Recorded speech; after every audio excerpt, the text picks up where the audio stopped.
Un unico terreno per 3 importanti operazioni salva ambiente: disinquinare le acque, rigenerare la falda e coltivare alberi da destinare a biomassa. È quello che accade a Schiavon, nel Vicentino, dove il lavoro condotto da Veneto Agricoltura all'interno di un'area forestale di infiltrazione in collaborazione con la provincia di Vicenza, con il consorzio Bonifica Brenta, sta portando ottimi risultati sia sul versante della tutela delle falde che per l'abbassamento dei livelli di azoto nel terreno.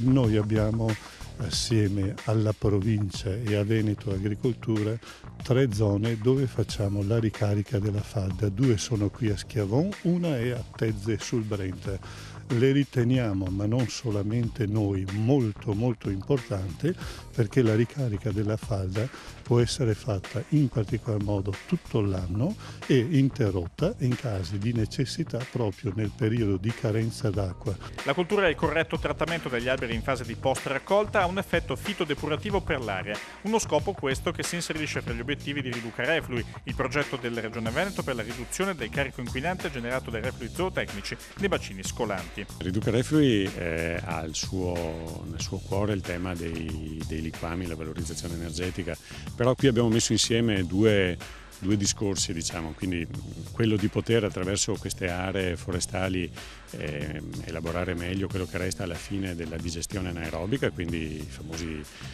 biodigestori che producono biogas, però facendolo all'interno di aree che riescano a valorizzare al meglio la quantità di azoto che ancora resta, trasformandolo in un'altra biomassa che può essere valorizzata dal punto di vista energetico, che è appunto del legno. Dato che il terreno ha caratteristiche particolari, per trattare questi alberi servono macchinari particolari. Poteva essere un terreno prima arrato, ghiaioso, dove si produceva mais, poteva essere a prato e naturalmente il sottosuolo, l'importante è che sia molto ghiaioso, che lasci filtrare l'acqua che viene mandata giù nelle nostre falde. Sono iniziative importanti perché queste sono tipologie di impianto che sempre più spesso vedremo sul nostro territorio e che, essendo piuttosto anomale rispetto al bosco tradizionale o anche agli impianti da legna classici da biomassa, richiede evidentemente la messa a punto di una cantierizzazione di attrezzature adeguate. Tutto il legno raccolto è per lo più proveniente da piante autoctone. Ho chiesto io di mettere piante, a parte la paulonia, tutte piante autoctone della zona.